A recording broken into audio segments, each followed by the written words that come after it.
একজন নাগা সন্ন্যাসী হওয়া মোটেও সহজ বিষয় নয়। জীবিত অবস্থায় নিজের শ্রাদ্ধ নিজেকেই করতে হয়, নিজের পিণ্ড নিজে হাতে দান করতে হয়, অর্থাৎ মেনেই নেওয়া হয় তিনি অশরীরী বা দেহহীন। পার্থিব এই শরীরের মোহ তাকে ত্যাগ করতে হয়। শরীর নয়, শরীরের মধ্যে যে আত্মা থাকে তারই অস্তিত্বে তারা বিশ্বাসী। আমাদের অনেকেরই মনে প্রশ্ন, এই সভ্য সমাজে অঘরী কিংবা নাগা সন্ন্যাসীরা উলঙ্গ থাকেন কেন? অন্যান্য ধর্মাবলম্বীদের কথা তো ছাড়ুন, আমাদের সনাতন ধর্মেরই এমন অনেকে রয়েছেন যারা এই নিয়ে দেখেছি সোশ্যাল মিডিয়াতে নানান ব্যঙ্গ বিদ্রুপ করেন। কিন্তু নাগা সন্ন্যাসী হওয়ার প্রক্রিয়া কি খুব একটা সহজ? এবং কেনই বা তারা এই প্রচণ্ড শীতেও ছাই ভস্য মেখে বিনা বস্ত্রে থাকেন? আসুন সংক্ষেপে একবার জেনে নিই।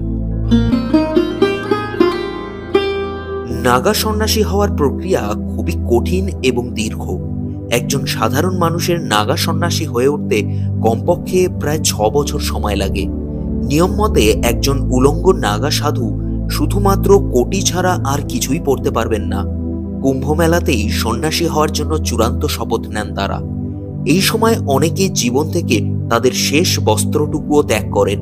এরপর সারা জীবন ওইভাবেই জীবন অতিবাহিত করেন এই নাগা সন্ন্যাসীরা। এই কারণে বহু নাগা সন্ন্যাসী কেবল কোটি পরেই ঘুরে বেড়ান। সন্ন্যাসী হওয়ার আগে প্রথমে কোনো ব্যক্তিকে দীর্ঘকাল ব্রহ্মচারী থাকতে হয়, তারপর তাকে মহাপুরুষ ও অবধূত করা হয়। নাগা সন্ন্যাসী হওয়ার চূড়ান্ত প্রক্রিয়া সম্পন্ন হয় এই কুম্ভের সময়।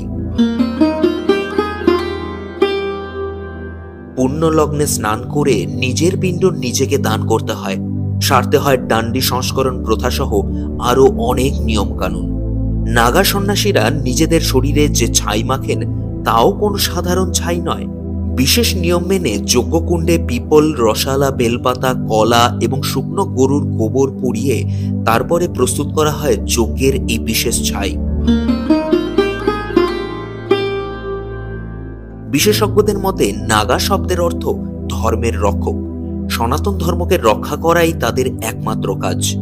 অতএব আপনি যদি প্রকৃত সনাতনী হয়ে থাকেন তবে নাগা সন্ন্যাসীদের উপহাস নয়, বরং তাদের এই কঠোর তপস্যার পদ্ধতির জীবনকে শ্রদ্ধা করতে শিখুন।